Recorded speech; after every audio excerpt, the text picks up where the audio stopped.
ഈ ഇടയായിട്ട് എന്റെ കാര്യത്തിൽ ഒരു ശ്രദ്ധയില്ല ഇവന്. ഞാൻ സുഖമില്ലാത്ത ആളാണെന്നുള്ള ബോധം പോലും ഇവനില്ല. വാഷളൻ. എന്താ അച്ഛൻ ഒറ്റയ്ക്കിരുന്ന് പറയുന്നത്? ഓ, ഒന്നും പറയണ്ട എന്റെ മോളെ. എന്നെ നോക്കാൻ കൊണ്ടുവന്നവരെ ഞാൻ നോക്കേണ്ട ഗതികേടില്ല. എന്തു പറ്റി? ഉണ്ണി എവിടെ? ഓ, അകത്തോട്ട് വെള്ളം ചൂടാക്ക. ഒരു ഡാമിലെ വെള്ളം ചൂടാക്കേണ്ട സമയം കഴിഞ്ഞു. ഏത് നേരവും വിസ വിസ എന്നൊരു ചിന്ത അവനുള്ളു. അല്ല, ഇവരൊക്കെ ഗൾഫിൽ പോയിട്ട് എന്ത് ചെയ്യാനാ? അല്ല, ഇവിടെ വെള്ളം ചൂടാക്കാൻ ബുദ്ധിമുട്ടാണെങ്കിലും ഗൾഫിലെ അറബിയുടെ കക്കൂസ കഴുകാൻ ഒരു ബുദ്ധിമുട്ടുമില്ല. പോട്ടാശാനെ, പിള്ളേരല്ലേ. ആശാന്റെ കുളി കഴിഞ്ഞ് ഉണ്ണി ഒന്ന് ടാക്കസിലേക്ക് വിടണം. എന്തിനാ മോളെ? ഇന്ന് മുതൽ ടിക്കറ്റ് ചാർജ് കൂട്ടുക. പഴയത് മാറ്റി പുതിയതൊന്ന് എഴുതണം. ഇന്നലെ ഒരുത്തൻ ഏർപ്പാടാക്കിയതാ, അവൻ ഇതുവരെ വന്നില്ല. വിമലയാണെങ്കിൽ ഭയങ്കര ദേഷ്യത്തിലുവാ. മോള് പോയിക്കോ, ഞാൻ അവനെ പറഞ്ഞു വിട്ടേക്കാം. മറക്കല്ലേ ആശാനെ. ഇല്ല മോളെ, പോയിക്കോ. എന്നാ ഞാൻ പോട്ടെ. ഓ, ഉണ്ണിക്കിച്ചാ, എടാ ഉണ്ണിക്കിച്ചാ, വരുന്നു. വരുന്നത് ഇങ്ങോട്ട് വാടാ, ചൂടാക്കിയത് മതി.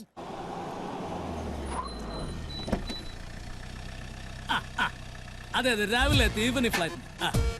അല്ല, ഏതാ ഈ പുതിയ ഇറക്കുമതി? കയ്യിലും കാലിലും പാന്റ് ഇട്ടിട്ടുണ്ടല്ലോ. അതെ അതെ, ഓക്കെ ഓക്കെ, ഞാൻ വിളിക്കാം. Good morning. ആണാ?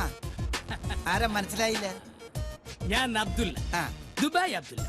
ഇരുന്നാട്ടൊരു കാലി എടുക്കാം. No thanks. ആയിക്കോട്ടെ. ഈ ടാക്കീസിൽ എങ്ങനെയാ, നല്ല കളക്ഷൻ വരാറുണ്ടോ? പിന്നെ കളക്ഷൻ വരാറുണ്ടോന്നോ? ആഴ്ചയിൽ 7 ദിവസം നല്ല കളക്ഷൻ അല്ലേ?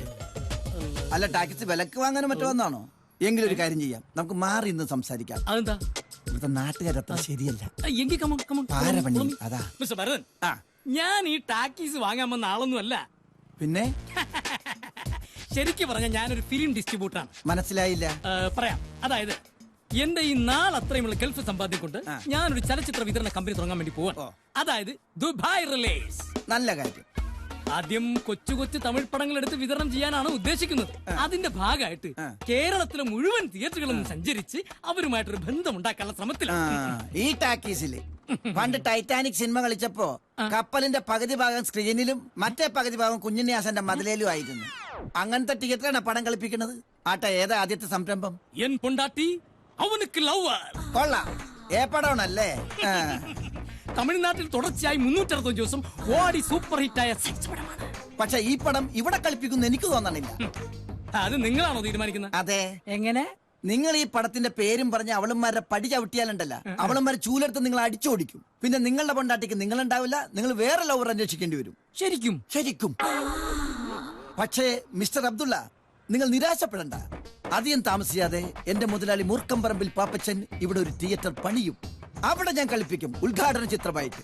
സെക്സ് പടം കാണാനുള്ള ഇവിടുത്തെ ജനങ്ങളുടെ അവകാശം ഞാൻ സഫലീകരിച്ചു കൊടുക്കും. ഒരേ ബഹുമാനപ്പെട്ട ഭരതൻ, താങ്കളെ പോലുള്ളവരെയാണ് ഈ നാടിനും ഞങ്ങളെ പോലുള്ളവർക്കും ആവശ്യം. ബഹുമാനപ്പെട്ട അബ്ദുള്ള, തൽക്കാലം പോയിട്ട് 3 മാസം കഴിഞ്ഞു വാ. അപ്പോഴേക്കും ഈ ടാക്കീസിന്റെ സ്ഥാനത്ത് മൂർക്കമ്പറമ്പിൽ ടാക്കീസ് ആയിരിക്കും.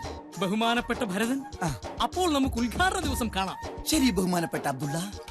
എങ്കിൽ ഞാൻ പോയിട്ട് വരാം ബഹുമാനപ്പെട്ട ഭരതൻ. പോയിട്ട് വരൂ. ഞാൻ കണ്ടില്ലായിരുന്നെങ്കിൽ ബഹുമാനപ്പെട്ട അബ്ദുള്ള അവളന്മാരുടെ അടിയും കൊണ്ട് ടൈയും കോപ്പും ഇല്ലാതെ ദുബായിലേക്ക് തിരിച്ചു പോകേണ്ടി വന്നേനെ. പാവം. എന്റെ നാട്ടുകാരനായ ഉണ്ണികൃഷ്ണല്ലേ ഇവൻ? ഇവനെന്താ ഇവിടെ? സിനിമ തുടങ്ങാൻ സമയമായില്ലല്ലോ. എന്തായാലും ഈ കൊല്ലത്തിൽ ഇവൻ എന്നെ കാണണ്ട. വാച്ച് ചെയ്യാം, കാര്യങ്ങൾ അറിയാലോ. മോളെ തച്ച് കഴിഞ്ഞെങ്കിൽ ആ തുണി ഞാൻ വാങ്ങിച്ചോണ്ട് വരാം കേട്ടോ. വിമലെ, ഈ പ്രാവശ്യത്തെ ചിട്ടി ഞാൻ പിടിക്കും കേട്ടോ. ഇത് നമ്മുടെ അപ്പുറത്തെ വീട്ടിലെ ഉണ്ണികൃഷ്ണൻ. വരൂ. വലിയ പണിയൊന്നുമില്ല. ഈ 15 17 ആക്കണം, ഈ 22 25 ആക്കണം. എത്രയാ കൂലിന്ന് വെച്ച് കഴിഞ്ഞാ ഐഡമ്മയോട് പറഞ്ഞാ മതി. ഇത് നിസ്സാര പണിയാ, ഇതിന് കൂലിയൊന്നും വേണ്ട. അത് പറ്റില്ല. ആരും ഞങ്ങൾക്ക് വേണ്ടി വെറുതെ ജോലി ചെയ്യരുത്. അതെനിക്ക് ഇഷ്ടമുള്ള കാര്യമല്ല. എന്നാ തുടങ്ങിക്കോളൂ. അല്ല, ഈ ചെറുക്കനെ കണ്ടിട്ട് എനിക്ക് എന്തോ ഒരു പന്തികേട് തോന്നുന്നു. അയ്യോ, ഒരു പാവാ. എന്നാലും വന്ന സ്ഥിതിക്ക് എഴുതി കഴിഞ്ഞിട്ട് പോ. അയ്യോ, അതൊരു മര്യാദക്കാരനാ. അതിനെ നോക്കി നിന്നാലേ ബസ് അതിന്റെ പാട്ടിന് പോവും. വാ ഇങ്ങോട്ട്. ഇങ്ങോട്ട് വരാൻ.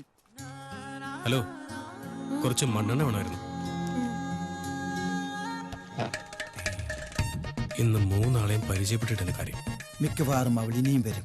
വെയിറ്റ് ചെയ്യാം. എന്താണെന്ന് കണ്ടുപിടിച്ചിട്ട് തന്നെ കാര്യം.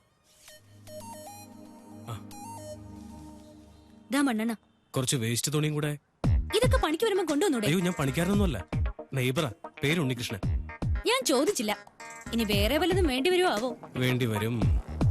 എന്തോ ഉണ്ണികൃഷ്ണ വേഗം പണി തീർത്തിട്ട് പോവാൻ നോക്ക്. ഒരു എഴുത്തുകാരൻ വന്നിരിക്കുന്നു.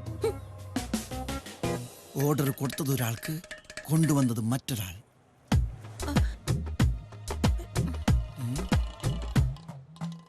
അകത്ത് പോയവളെ കാണുന്നില്ലല്ലോ.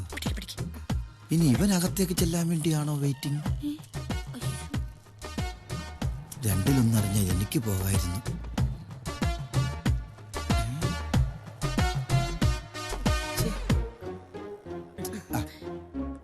വെറുതെ അയ്യോ പരദൂഷണോ ആർപ്പോഴെങ്കിലും പോരാഞ്ഞിട്ട് പൊളിച്ചോടാൻ തുടങ്ങിയോടാ. അല്ല വരാതി. അയ്യോ അയ്യോ എന്റെ കണ്ണിലെരിയണേ, കണ്ണിന് മുളക് പൊടി പോയേ. ആരെങ്കിലും വെള്ളം ചായോ? ഫയർഫോഴ്സിനെ വിളിക്ക്. അയ്യോ ഫയർഫോഴ്സിനെ വിളിക്കാൻ. പോകുന്ന പോക്ക് കണ്ടില്ലേ, നിലാവത്ത് അഴിച്ചുവിട്ട കോഴിയെ മാതിരി. കൊറേ നാളായി അവനോട്ടൊരെണ്ണം കൊടുക്കണോന്ന് വിചാരിച്ചിട്ട്. ഈ നാറിയാ നമ്മുടെ പോസ്റ്റൊക്കെ രാത്രിയിൽ വലിച്ചു കയറി കളയുന്നത്. ഏതായാലും കൊറേ കാലത്തേക്ക് അവന്റെ ശല്യം ഉണ്ടാവില്ല, ഉറപ്പാ.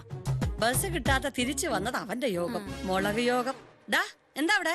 മണ്ണെണ്ണ എടുക്കാനാ? എന്നാ കിട്ടിയേക്ക് പൊക്കൂടെ? ഏ? ഓ നാളെ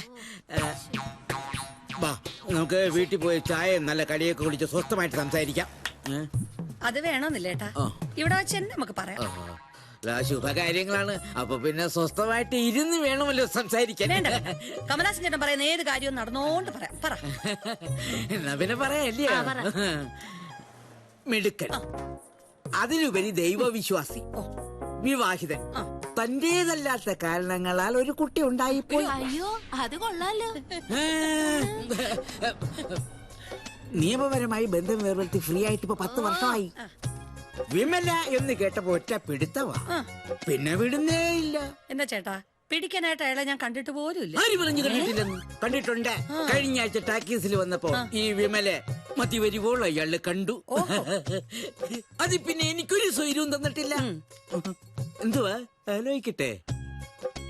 പിന്നെ രണ്ടും കെട്ടാണെങ്കിലും നിങ്ങൾ തമ്മിൽ നല്ല സിങ്കാണ്, ചേർച്ച. തിരുവമ്പടി പാറമേക്കാവും പോലെ.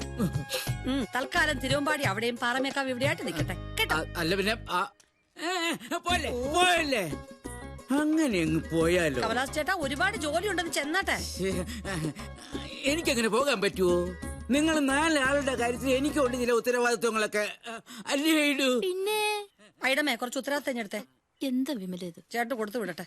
എന്നാ അത് എന്തോ ഇത് ചോദിച്ചാലും 10 ആയിരം ഒക്കെ ഇങ്ങനെ എടുത്ത് അങ്ങ് തരുവാ. വേണ്ടേ? അത് പിടിക്ക്. എന്നാലും അനുകൂലമായിട്ടൊരു മറുപടി. ഒരുപാട് സമയം കിടക്കല്ലേ ചേട്ടാ, തൽക്കാലം ചേട്ടൻ ചെന്നാട്ടെ. എന്നെ വാശി പിടിപ്പിക്കരുത് കേട്ടോ. കുറെ നാളായി ഞാൻ ഈ ടാക്കീസിൽ കയറി ഇറങ്ങാൻ തുടങ്ങിയിട്ട്. നിങ്ങൾ 4 പേരുടെയും കല്യാണം നടത്തിയിട്ട് ഈ കമലാസനൻ പളനി പോയി ഈ തല മുട്ടയടിക്കും. അയ്യോ ഇതിനകത്ത് ഇനി എന്തോന്ന് അടിക്കാൻ. എന്നാ പിന്നെ മീശ എടുക്കല്ലോ. ഇനിയിപ്പോ അയാളോട് ഞാൻ എന്തോ പറയും. ഈ പേരും പറഞ്ഞ് 4 ദിവസമായിട്ട് 4 ഫുൾ ചിക്കനും അടിച്ചിട്ട് നിക്കുക. അയ്യോ ഇതുങ്ങൾ എന്നെ കൊല്ലും.